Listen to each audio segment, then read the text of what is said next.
ఆయన జడ్జి, అయ్యా రాముని దయ వల్ల ఈ పెట్టి బంగారు మీకు ఇచ్చేయటం కూడా కాక ఈ పెట్టి బంగారు మీ చేతగా ఇంటికి మోయించితే రాముని చేత మోయించినట్టు అవుద్ది కాబట్టి మా గుమస్తాను కూడా మీకు పంపిస్తున్నానయ్యా రాముని దయతోను ఇంటి దాకా బంగారు పెట్టి అది ఇచ్చేదానికి అని చెప్పిందంట.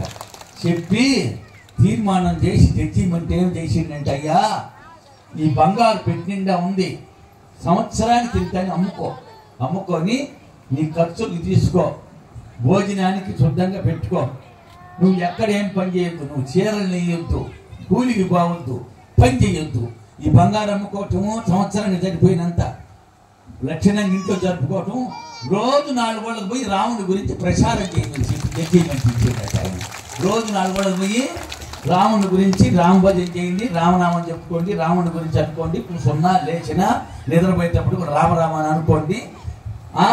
మానవ జన్మెత్తి పుట్టినాక హిందూ పోయి పుట్టినాక రాముడు మాట ఎత్తుకుంటుంటే అసలు మానవ జన్మే కాదు. గుర్తుపెట్టుకోండి.